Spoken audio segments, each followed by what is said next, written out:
Moments ago, we got off a conference call with Celtics Gordon Hayward to see how he's been spending the time during this NBA suspension. I'm Sierra Goodwill here with Mike Petraglia. Obviously, NBA players all dealing with the situation a little differently, and they are all approaching their ability to stay fit, both mentally and physically, in different ways, depending on, the space and the access that they have to training materials. But you asked specifically about the emotional toll this has had on Hayward so far.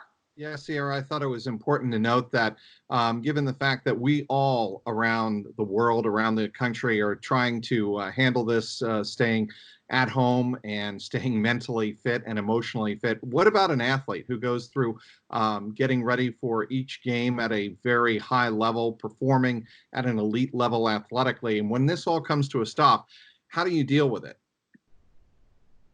Yeah, I mean, I think you bring up a good point. I think physically it's one thing, and I've been, when it's the nights out, been running outside, and we have a Peloton, so I've been doing the Peloton bike, and I have the team was able to bring over some weights, so I've done a lot of body weight stuff, and then some dumbbells and a little bit of kettlebells, as much as I can from the physical side of it.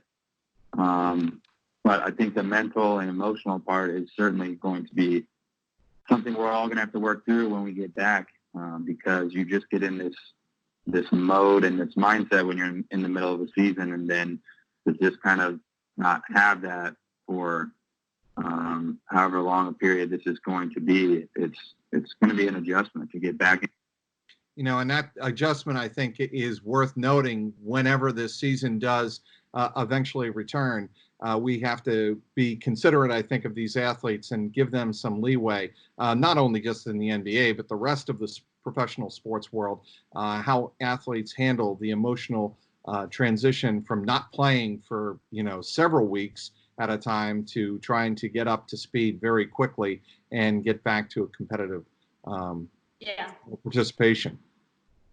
And Gordon was also saying how it was really scary, especially those first couple of weeks when all of this happened, because the Celtics had obviously just played the Jazz. We now know it wasn't just Rudy Gobert who was potentially carrying coronavirus, but his wife is pregnant with their fourth child. They have 3 young kids at home. So obviously a really scary time that definitely took his focus away from basketball for multiple weeks, as it should have. But now Gordon Hayward was also talking about how to ease back into the season after this long of a layoff. And he said players are definitely going to need at least 2 to 3 weeks with trainers to get back up to speed, get their legs moving again, get their endurance back up.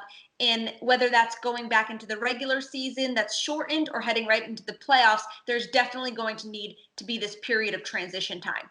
Yeah, and the uncertainty is definitely, or was definitely, present in Gordon's comments. He just doesn't know. Nobody, I think, none of the players in the NBA know. There are obviously discussions at the very, very highest levels in the NBA about what to do possibly. Obviously, everybody knows about the talks of possibly resuming in one location out in Las Vegas.